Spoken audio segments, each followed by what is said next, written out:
السلام عليكم ورحمة الله.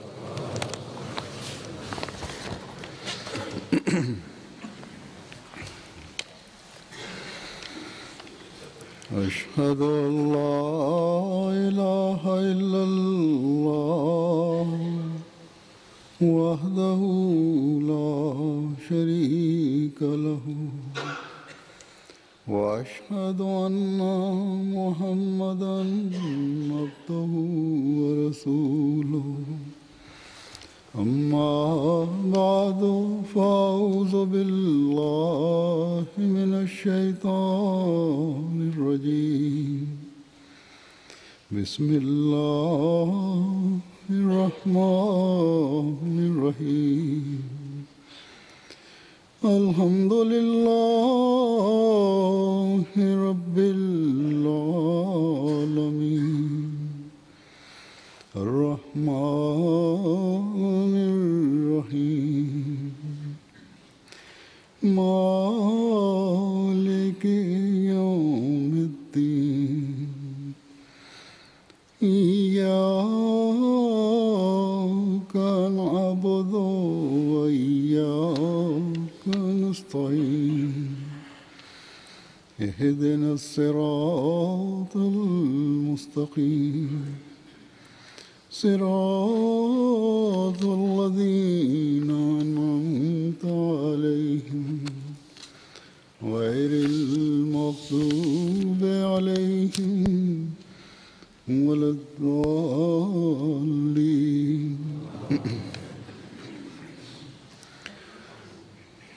आज भी मैं सहाबा हज़रत मसीह मौऊद अलैहिस्सलाम की मुख्तलिफ ख्वाबें वगैरह Auch heute werde ich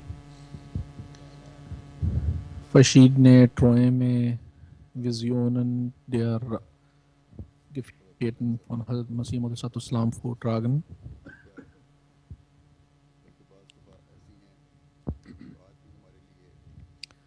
Dadurch wird ersichtlich, welche Beziehung sie zu Gott gehabt haben, welche Beziehung Gott zu ihnen hatte, beziehungsweise wie Gott mit ihnen verfuhr. Und darin sind auch Lehren für uns heute.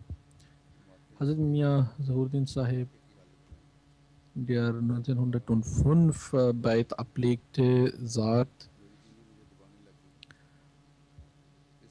einmal war ich ohne Essen und mittags legte ich mich zu schlafen. Meine Frau massierte mich und ich sah im Traum, dass eine Frau,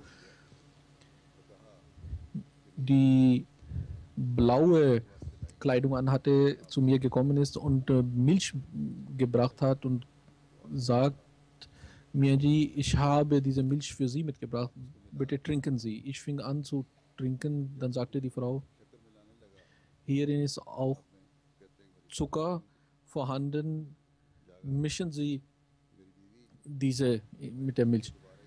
Er sagt, als ich anfing, die Zucker darin zu rühren, wachte ich auf. Und meine Frau, die mich massiert hat während des Schlafs, sagte, haben Sie einen Albtraum gesehen oder sind Sie erschreckt? Ich sagte, nein, ich habe diesen Traum gesehen und erzählte ihr davon.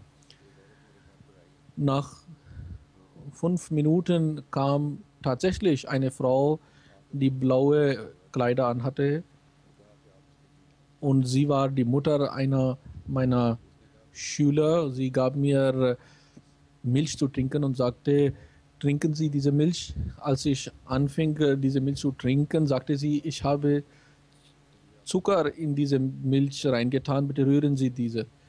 Meine Frau, die das erfahren hatte von meinem Traum, fing an zu lächeln und sagte, ihr Traum ist Wort für Wort in Erfüllung gegangen. Also sagt, das ist auch eine Möglichkeit, wie Allah seine Zeichen zeigt. Er war ein gottesfürchtiger Mann und um seinen Hunger von ihm wegzunehmen, hatte Gott diese so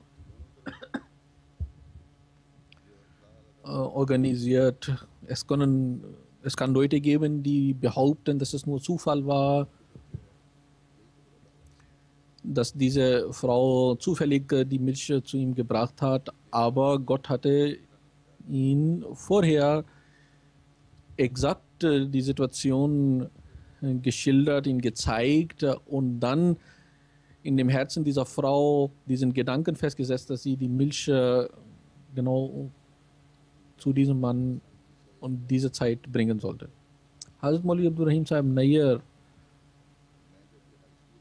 der 1901 Beit machte, berichtet, als ich Lehrer war in der High School, kam eines kam oder hatte ich eine Auseinandersetzung oder Meinungsverschiedenheit mit Hazrat Maulvi Sher Ali Sahib, der Leiter der Schule war, Direktor der Schule war und ich war für Sport zuständig. Ich betete in Tahajjud-Gebet für diese Angelegenheit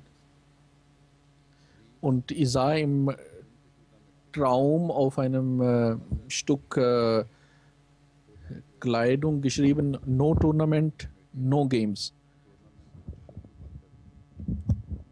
Er sagt, daraufhin wurde ich krank und die Organisatoren, die dafür zuständig waren, entschieden, dass das Tournament nicht stattfinden wird und daher auch die Spiele nicht stattfinden werden.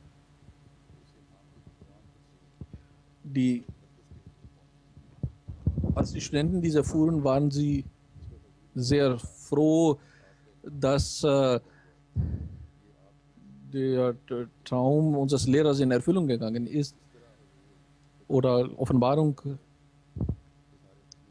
Und sie gingen nach Qadian und berichteten davon. Dann schrieb ich einen Brief an Huzur und Hazrat Sistani sagte daraufhin, dass diese klare Erfüllung der Offenbarung oder des Traumes zeigt, dass ihr Herz sehr rein ist.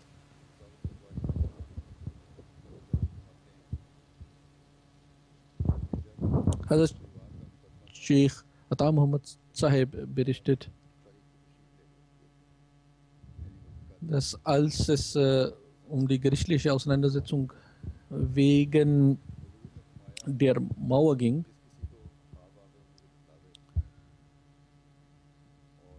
sagte Hazrat Masih Maud Islam, wer auch immer einen Traum sieht, soll mir davon berichten. Und da Hazrat Masih Islam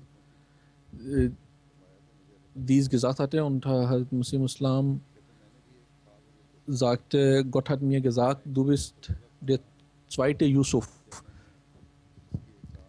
Ich berichtete dann daraufhin, dass ich eine Frucht esse und davon gebe ich etwas meinem Sohn Abdullah. Und dieser Teil der Frucht wurde aber trocken. Daraufhin sagte Hazrat Masih Islam zu mir, du wirst von dieser Frau noch einen Sohn bekommen, er wird aber nicht lange leben.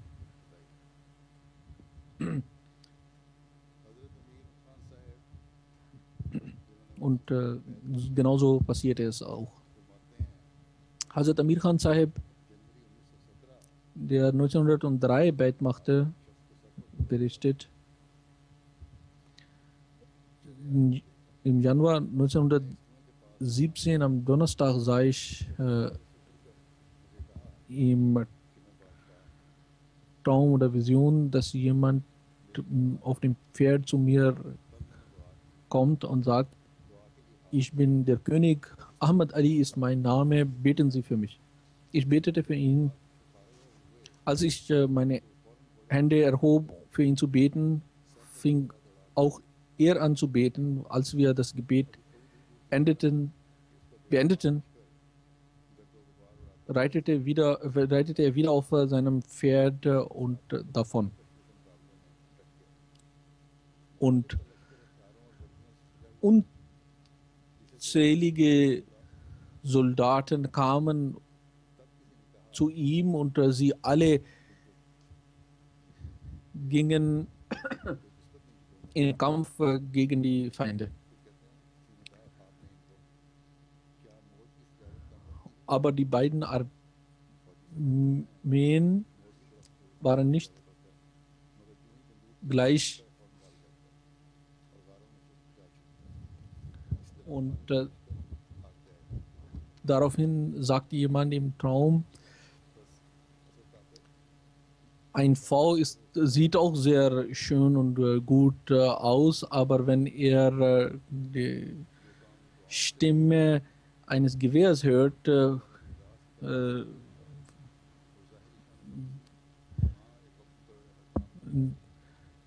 flüchtet er und genauso wird die Armee des Feindes in die Flucht geschlagen werden.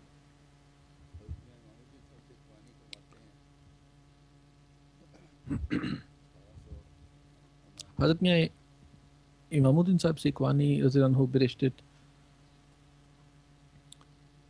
1889, 23. November des Jahres hat er Beit gemacht. Er sagt,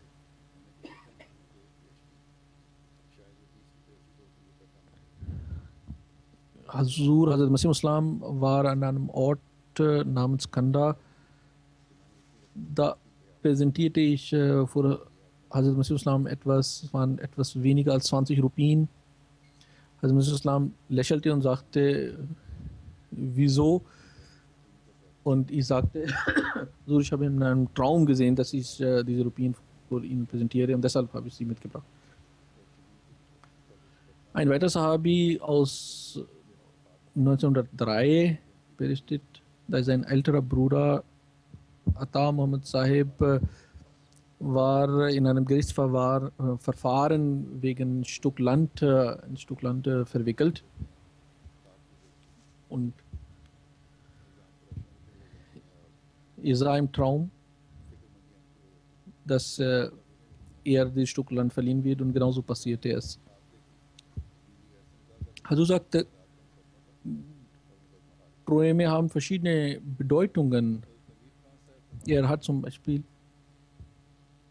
in dem Traum gesehen, dass seine Frau einen anderen Mann heiratet und das Ergebnis war, dass er das Stück Land verlierte. Also es sind verschiedene Bedeutungen von Träumen und manchmal schreiben mir Leute ihre Träume und fangen an selber zu interpretieren und dann falsche Interpretationen anzunehmen. Ein weiterer Sahabi berichtet, dass er im Traum sah, dass er einen Sohn bekommen hat. Der Sohn ist schön, aber dünn und schwach. Und genauso passierte es, ich bekam einen Sohn und der erste Khalifa nannte ihn Abdullah Khan und er ist zurzeit 24 Jahre alt. Amir Khan Sahib berichtet weiter, 1913 im November sah ich im Traum einen Hindu, der krank war, aber sein Körper war stark und er pflegte auch andere Jugendliche dazu anzuregen, ein Sadhu zu werden. Und er behauptete, dass er Gold herstellen kann. Ich sagte ihm, das sollst du vor mir machen. Das ist alles noch im Traum. Er stellte vor mir Gold her und ich sagte zu ihm, ich werde diesen Goldstück erhitzen und daraufhin mit Hammer schlagen. Er sagte, bitte tun Sie das nicht, das würde meine Geheimnisse verraten. Und daraufhin fing ich an, seinen Jüngern den Islam zu predigen. Als die Jünger des Sadhu dies vernahmen, sagten sie, bitte erzählen Sie uns von Mirza Sahib. Daraufhin sprach ich wieder den Sadhu an und sagte, Gott hat den Menschen viele Fähigkeiten gegeben. Wenn er diese Fähigkeiten richtig einsetzt, dann profitiert er davon. Wenn nicht, dann verliert er. Zum Beispiel,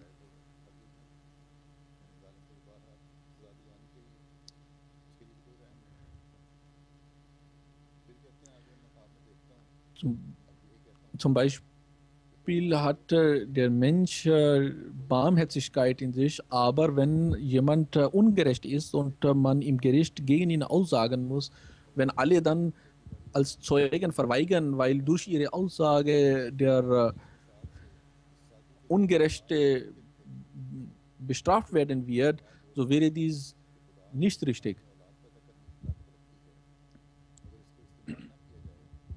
Als ich dieses und andere Beispiele gab, fingen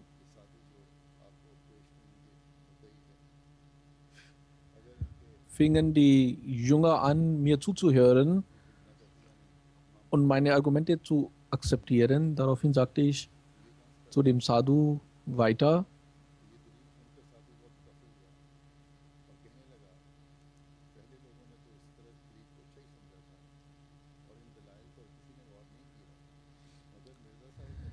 dass, dass der Einsatz dieser Fähigkeiten wichtig ist. Zum Beispiel, wenn deine Eltern nicht geheiratet hätten, so wärst du gar nicht auf die Welt gekommen. Und du predigst hier, der Welt abzuwenden und dem alles zu entsagen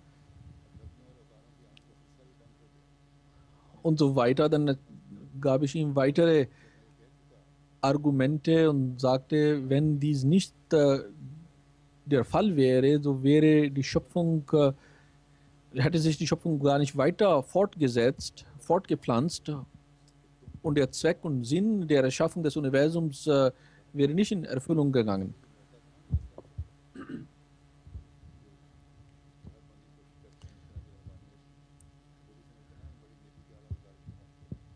Daraufhin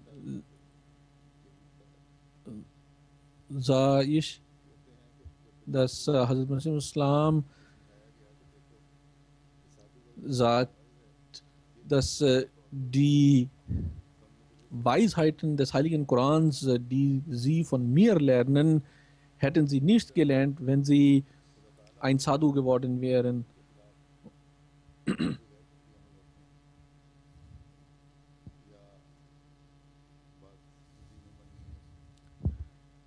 Also sagt, alles, was der Mensch gegen die Gesetze der Natur macht, oder es gibt sogar Organisationen, es gibt auch Parlamente, die Gesetze verabschieden, die gegen die Naturgesetze sind. Und wenn sie so etwas machen, dann verstoßen sie gegen das Naturgesetz und daraufhin werden sie auch die gebührende Strafe dafür empfangen. Heutzutage müssen die Ahmadis, die überall auf der Welt sind, müssen wir sehr viel Istighfar machen, weil überall auf der Welt wird zurzeit versucht, Gesetze zu verabschieden, die das Natürliche ablehnen und das Unnatürliche zum Gesetz erklären wollen.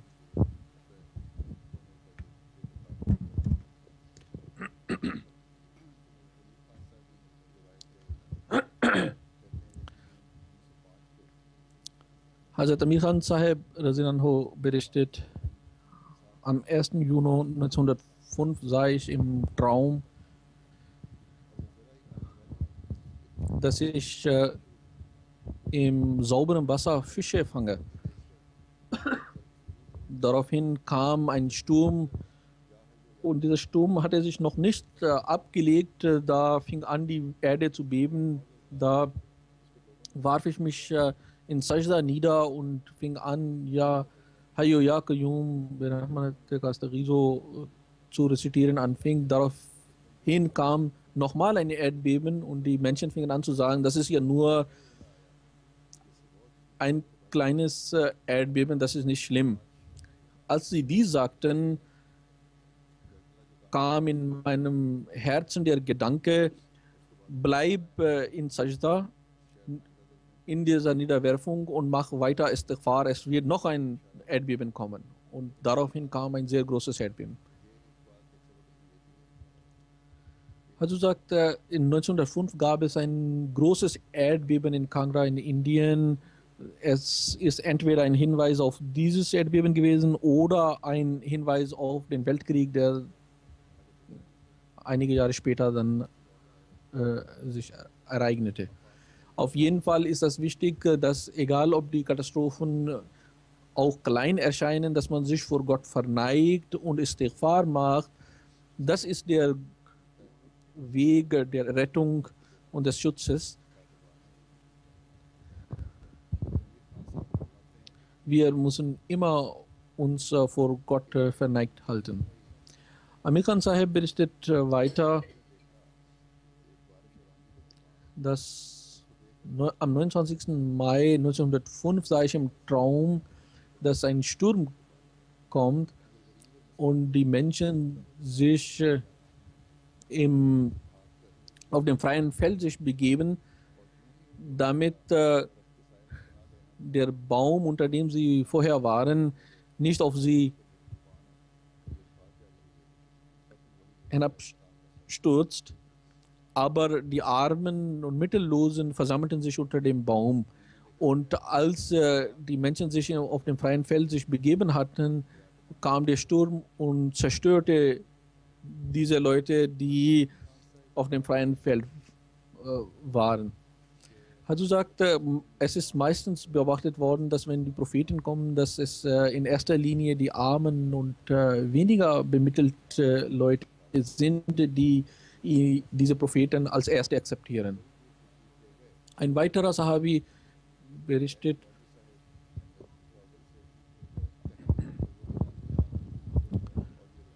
Hazrat Masih Islam sagte,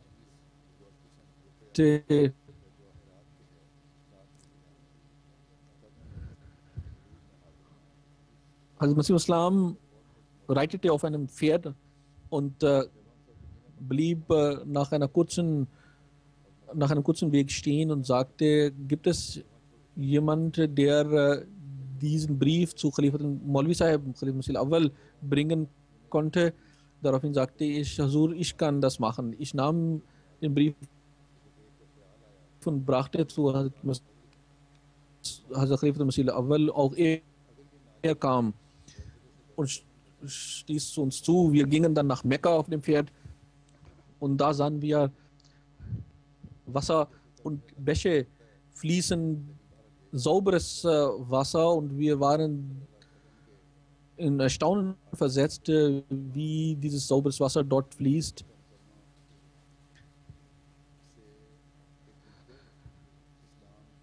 Die wirkliche Interpretation kennt nur Gott, aber es kann sein, dass damit gemeint ist, dass durch Hazrat Masih Islam die wahren Lehren des heiligen Propheten sallallahu alaihi wasallam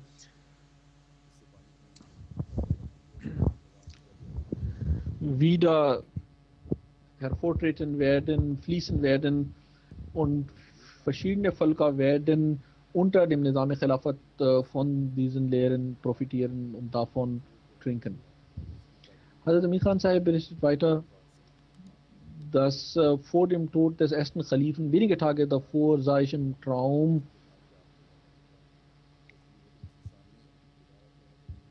am- und in diesem Traum wurde mir gezeigt, dass Hazrat Khalifah bald sterben wird. Dann habe ich 1938 in einem Traum gesehen, dass Hazrat Khalifatul Masih, der Zweite, Radhiyallahu, die Menschen versammelt und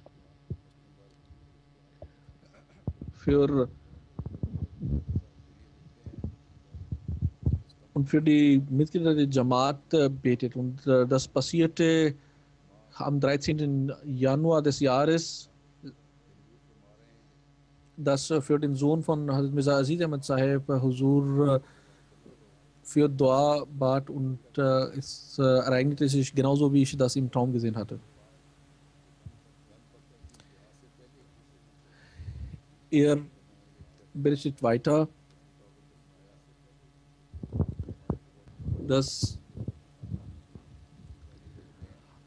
also Khalifatul Masih Awwal Radhiyallahu Anhu im Traum sagt, wir können nicht im Frieden bleiben, wo die Gegner den heiligen Propheten sallallahu alaihi wasallam übelst beschimpfen. Wir wollen, dass sie noch bevor sie den Höhepunkt an Beschimpfungen erreichen, bestraft werden.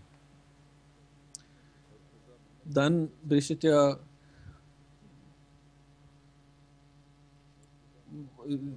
Hazrat Mirza Muhammad Afzal Sahib berichtet, Entschuldigung,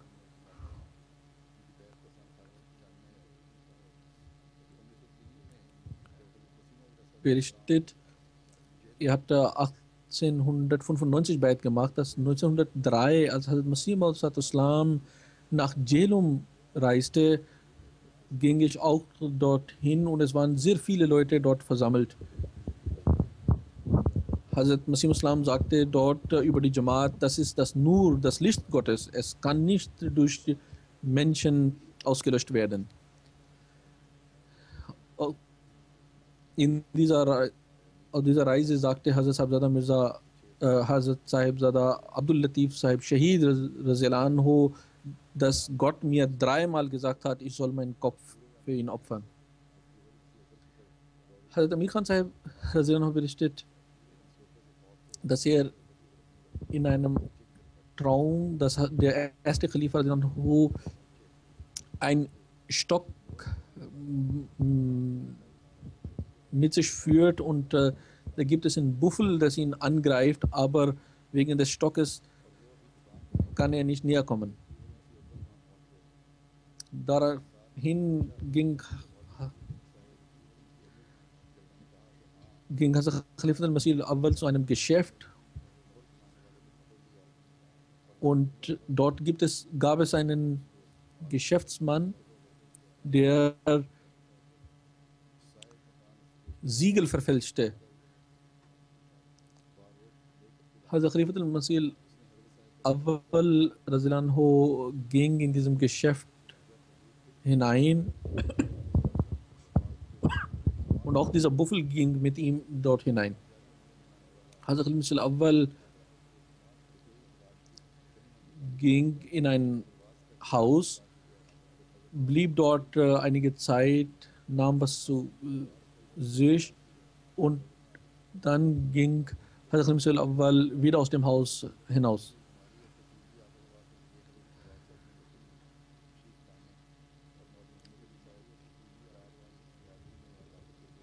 Dieser Traum, berichtet der Sahabi weiter, deutete auf die lange Krankheit des Khalifatul Masih Awwal Radhiyallahu Anhu und auch die Angriffe durch die Krankheit. Darüber hinaus ging dieser Traum dadurch in Erfüllung, dass Maulvi Muhammad Ali Sahib einige Broschüren gegen Khilafat abdrucken ließ. Dann berichtet er weiter, ich sah in einem Traum, dass Honig tropft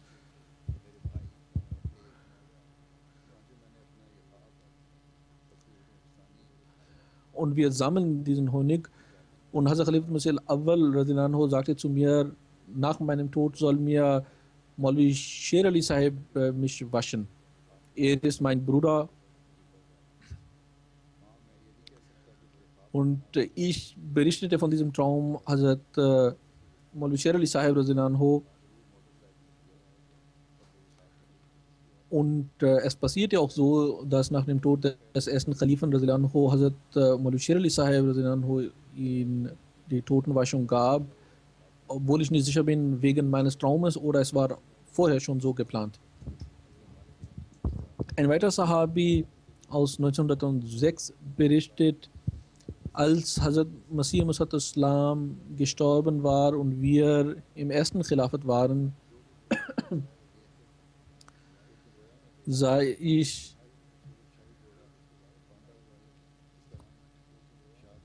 in einem Traum, dass ein Pferd vorhanden ist und neben diesem Pferd ist ein Bett und auf dem Bett ist eine Matratze und Kissen und so weiter vorhanden. Dann kommt ein Sturm, so wie es im Sommer Stürme gibt, und durch diesen Sturm werden die Betten mit Sand und so weiter gefüllt und ich bin dabei, das Bett wieder zu machen, sauber zu machen. Ich schrieb das Hazrat Masih al-Awwal an und Hazrat Khalifatul Masih al-Awwal interpretiert es so, das, was wir bekommen, davon werden sie auch einen Teil haben.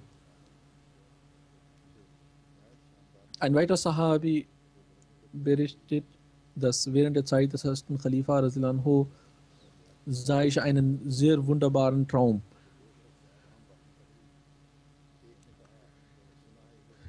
Ich sah, dass zwei Menschen miteinander reden. Einer sagt, wir haben erfahren, dass aus diesem Punkt aus kann man die Freunde des heiligen Propheten sallallahu alaihi wasallam sehen. Der andere sagt, ja, das kann man auch von Jehilum aus betrachten. Dann sagt der erste, daraufhin sah ich, dass die vier Freunde des heiligen Propheten sallallahu alaihi wasallam, also die vier ersten Khalifen, auf Stühle oder Sessel sitzen und ich sah ausgiebig die Khulafa des heiligen Propheten sallallahu alaihi wasallam. Das Gesicht des Hazrat Abu Bakr radhiyallahu anhu sah so aus wie der erste Khalifa. Daraufhin empfing ich die Offenbarung. Der erste Khalifa ist wie Abu Bakr. Und sie werden nicht sterben, bis sie den ersten Khalifen gesehen haben. Ich schrieb diesen Traum und Offenbarung an Hazrat Khalifatul Masih dem Ersten, der daraufhin sagte, das ist ein sehr gesegneter Traum.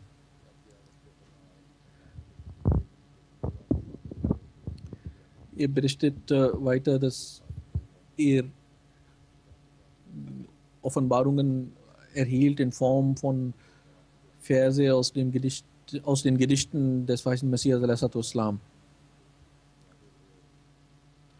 So sagt, seit der Zeit hatte Gott den Sahaba des weißen Messias alaihi Islam frohe Botschaften über die Fortschritte der Jamaat gezeigt. Er sagte, in verschiedenen Träumen sah ich, dass Hazrat Usman mir Süßigkeit gab. Der heilige Prophet sallam gab mir Süßigkeit, um an anderen zu verteilen. Einmal gab Hazrat Masih Islam etwas zu trinken. Ich half Hazrat Masih Islam bei einer Arbeit. Ich ging auf Hajj, sah Mekka und Medina. Ich umging die Kaaba und sah dort viele Früchte, wovon ich auch essen durfte. Dann erhielt ich auch weitere frohe Botschaften und auch andere Sahaba bekamen frohe Botschaften über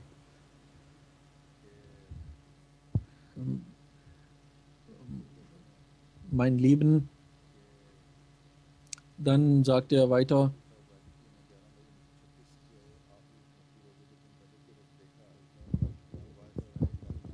Hazrat Maulana Ghalum Sahib Rajaki sah im Traum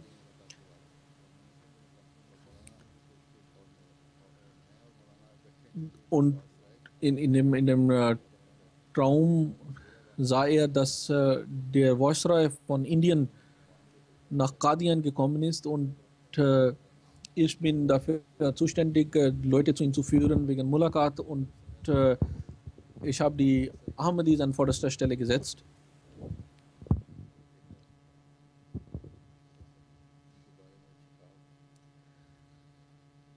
Desgleichen sah ein anderer Mann einen Traum über mich.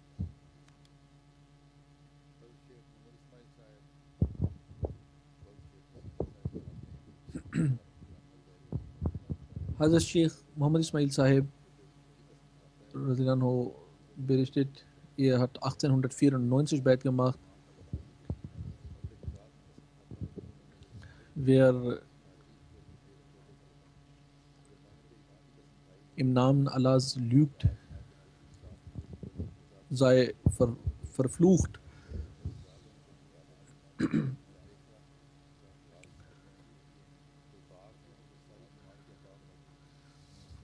Ich sah in einem Traum, dass es einen Garten gibt, wo die ganze Jamaat versammelt ist, die Armen auf der einen Seite und die Reichen auf der anderen Seite. Die Reichen haben Hazrat Maulvi Abdul Karim Sahib Sialkoti zu ihrem Anführer ernannt. Hazrat Maulvi und die Ärmeren ernannten mich zum ihren Anführer. Und Hazrat Maulvi Abdul Karim Sahib Sialkoti sollte die erste Rede halten und dann daraufhin ich sollte antworten. Hazrat Maulvi Abdul Karim Sahib Sialkoti berichtete hielt in der Rede Argumente für sein Khilafat. Und ich in meiner Rede berichtete von den Argumenten für das Khilafat von dem ersten Khalifa. Er antwortete darauf und ich antwortete wieder. Ich war noch nicht zu Ende, da sprang Hazrat Maulvi Abdul Karim Sahib von seinem Platz, dann nochmal und nach dem dritten Sprung war er beim ersten Khalifen und sagte, bitte nehmen Sie mein Bayat.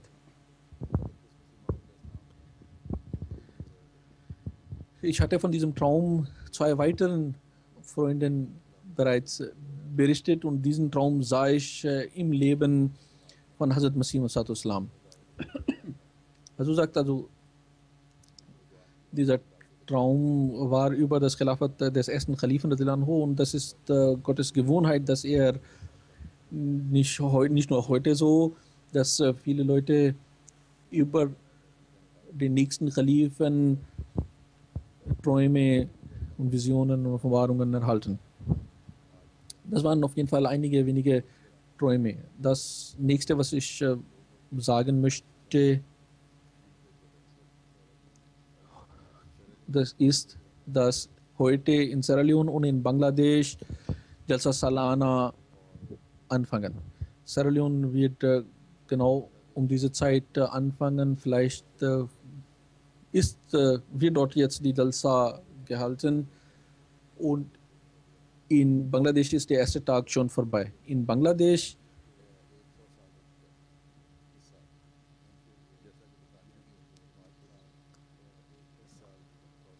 ist die Jamaat dieses Jahr 100 Jahre alt geworden.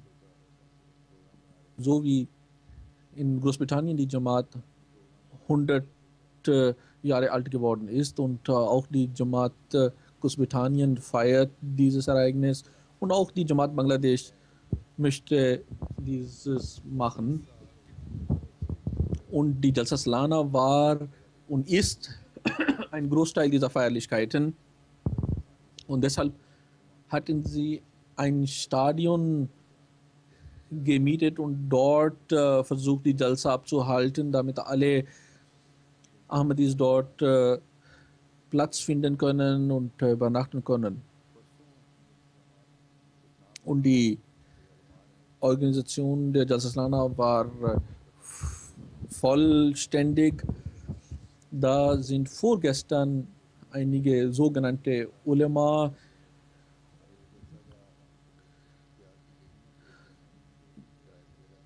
zusammen mit ihren Schülern und anderen Unterstützern dorthin gegangen zu diesem Stadion, das angemietet war und haben diesen Ort angegriffen. Die Polizei war da, hat aber nichts getan, bis diese Terroristen, diese Angreifer alles dort zerstörten und dann in Brand setzten. Vieles davon war gemietet, Stühle und so weiter und so fort und die Schäden gehen in zig Millionen von Rupien. Das ist das Verhalten der sogenannten muslimischen Ulema. Die Jalsa, wie ich bereits gesagt habe, findet dennoch statt auf dem Gelände der Jamaat statt. Etwas weniger Platz ist da, es ist etwas schwieriger, es ist etwas enger, es werden etwas weniger Leute teilnehmen, aber die Jalsa wird inshallah dennoch stattfinden. Auch außerhalb der Welt sind viele Vertreter dorthin gegangen. Und möge diese Jalsa in Frieden zu Ende gehen und die schlechten Bemühungen dieser Ulema auf sie zurückwerfen. Möge Allah auch die Schäden von uns wegnehmen. Die zweite Jalsa, wie ich gesagt habe, findet in Sierra Leone statt. Das ist der Unterschied zwischen die Ulema in Sierra Leone und Bangladesch, dass in Sierra Leone einige Ulema sogar Grußbotschaften geschickt haben und gesagt haben, dass sie alles Gute wünschen. Sie sind zumindest menschlich, manchmal kommen sie auch zu unseren Veranstaltungen. Möge Allah sie dafür belohnen und ihre Herzen eröffnen für die Botschaft von Hazrat Masih Maud, damit sie diese Botschaft verstehen. Auf jeden Fall beten sie auch für Sierra Leone. Möge auch ihre Jalsa in jederlei Hinsicht erfolgreich sein und dass alle Ahmadis, die an diesen Jalsas teilnehmen und auch sonstige Ahmadis von ihren Segnungen profitieren. Mit Gottes Gnade ist die Jamaat Sierra Leone eine jener Jamaats, die sehr ausgezeichnet sind durch ihre Verbundenheit und möge Allah sie darin zunehmen lassen, damit bald Sierra Leone und ganz Afrika zu Ahmadiyyat kommen. Nach dem Juma-Gebet werde ich auch einige Janaza-Gebete leiten. Das erste Janaza-Gebet ist von Khalifa Konda Sahib. Er war Student in der Jamia Sierra Leone Er war in der zweiten Klasse. Am 31. Januar ist er gestorben. Inna lillahi wa inna ilaihi rajiun. Er war in der Vorbereitung der Jalsa und während des Wakare-Amals ist er abgestürzt aus einer Leiter und er wurde am Kopf verletzt. Er wurde ins Krankenhaus gebracht und Röntgen zeigte, dass sein Kopf, sein Schädel Schaden genommen hatte und noch bevor er operiert werden konnte, starb er. Er kam aus Guinea-Bissau nach Sierra Leone. Er war sehr hart arbeitender und er war einziger Ahmadi in seiner Familie. Als er den Beschluss fasste, zu Jamia Ahmadiyya zu gehen, hatte er mit Gegnerschaft aus seiner Familie zu tun, aber dennoch kam er. Als er letztes Jahr zurück nach Hause ging während den Ferien, sahen die Eltern eine sehr gute Änderung in ihrem Sohn und davon beeindruckt wurden auch sie Ahmadis.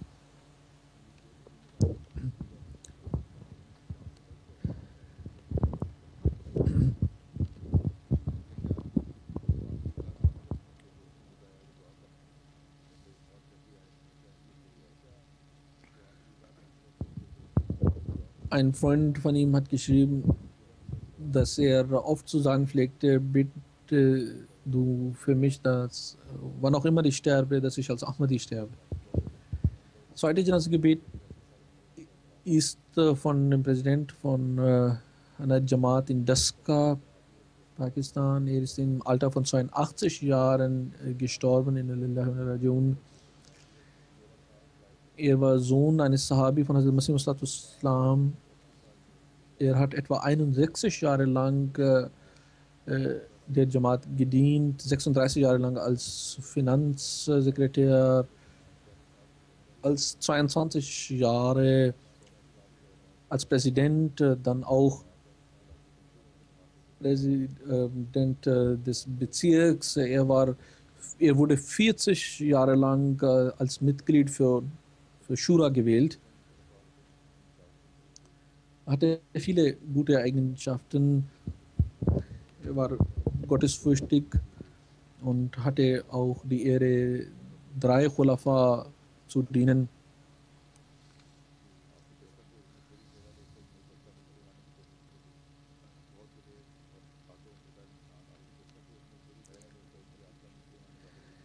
Er hat auch in Daskakot ein großes Stück Land gekauft und darauf eine Moschee gebaut.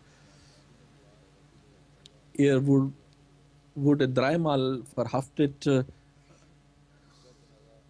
Er hat außer Witwe 3 Töchter und 3 Söhne hinterlassen.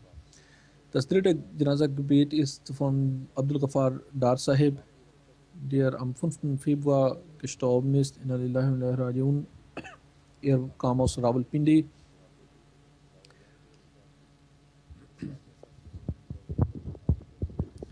Bis zu seinem Tod war er eigentlich äußerlich gesehen sehr gesund. Er war 97 Jahre alt und pflegte die Treppen selber aufzusteigen.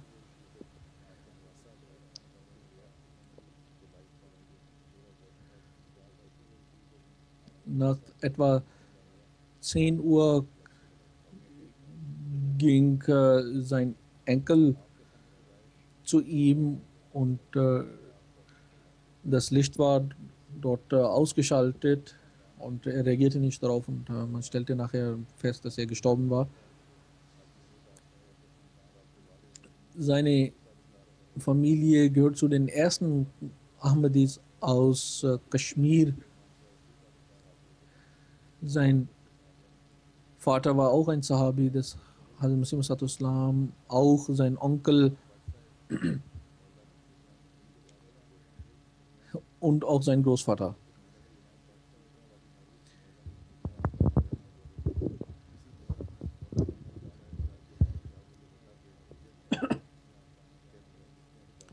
Sein Vater oder Großvater war auch einige Zeit lang in Sialkot, in den Teil von Sialkot, wo auch Allama Iqbal, der nationale Dichter Pakistans, und seine Familie lebten. Und in Sialkot traf er Hazrat Maulvi Abdul Karim Sahib Sialkoti und auf seine Bemühungen hin ging er nach Qadian und legte Bait und machte Bait.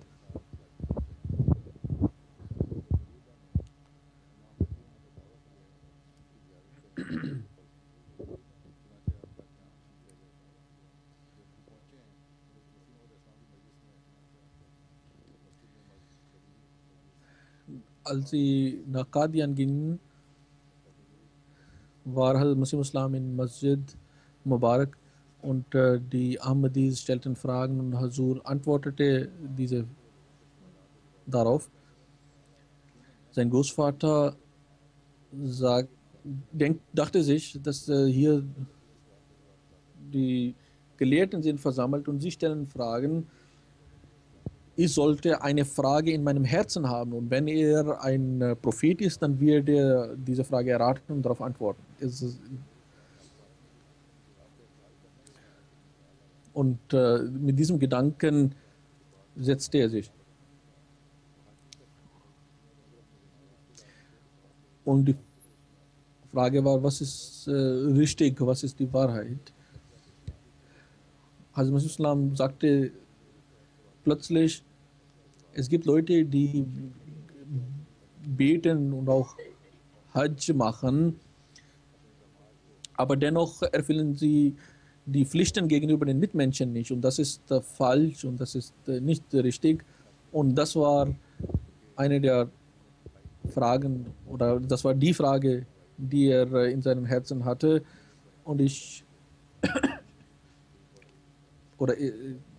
der Großvater schrieb sofort einen Brief an seinen Schwiegersohn und wies ihm an, dass jenes Stück Land, das er von seinem Verwandten erbeutet hatte, er ihm zurückgeben sollte, weil dieses Stück Land in Wahrheit denen gehörte.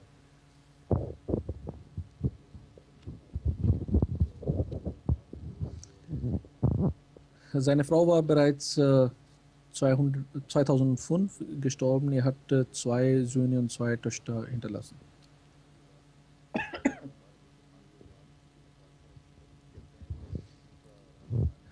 Ghaffar Sahib hatte eine schöne Stimme und eine laute Stimme. Er hat berichtet, dass er einmal in Anwesenheit von dem zweiten Khalifa Anhu ein Gedicht vorlesen durfte.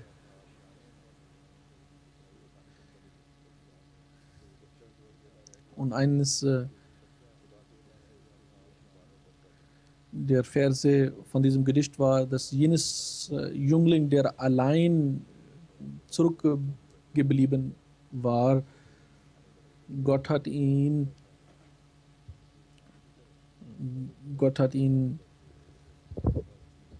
viele Feder gegeben und ihn ermöglicht, hoch zu fliegen. Gemeint war natürlich der zweite Khalifa selbst. Er berichtet, dass einmal mein Vater in Qadian krank wurde und mein Vater schickte mich zum zweiten Khalifa. Ich ging zu ihm und sagte, mein Vater ist krank geworden. Hazrat Sani kehrte zurück, brachte mein Medikament und gab dies für meinen Vater. Also solch eine enge, gute Beziehung zwischen seinem Vater und Hazrat Sani war vorhanden. Er hat auch der Jamaat sehr gedient.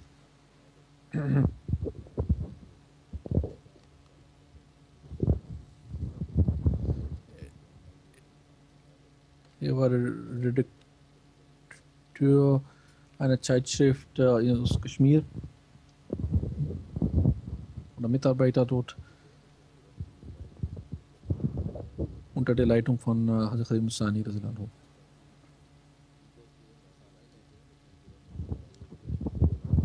Er nahm auch oft in Shura teil und gab immer gute Vorschläge. Hazrat Khalid Masih Sani hatte ihn langes Mitglied von Shura gemacht.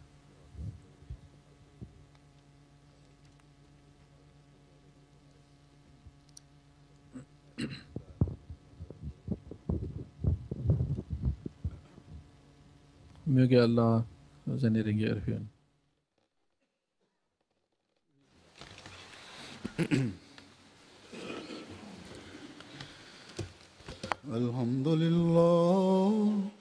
الحمد لله نحمده ونستعينه ونستغفره ونؤمن به ونتوكل عليه ونعوذ بالله من شرور أنفسنا ومن سيئات أعمالنا من يهده الله فلا مضل له ومن يضلل فلا هادي له ونشهد أن لا إله إلا الله ونشهد أن محمدا عبده ورسوله عباد الله رحمكم الله إن الله يأمر بالعدل والإحسان وإيتاء ذي القربى وينهى عن الفحشاء